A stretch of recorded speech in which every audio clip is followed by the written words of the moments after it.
through the high voltage side of the transformer or the 115 kV side of the bus.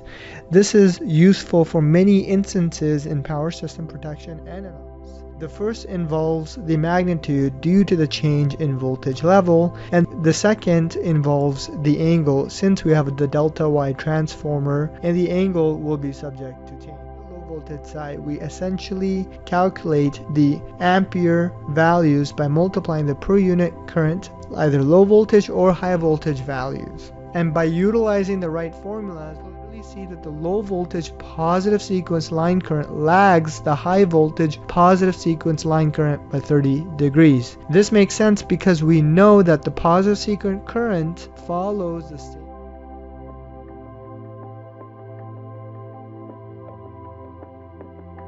GeneralPAC.com, making power systems intuitive, open, and free to everyone, everywhere.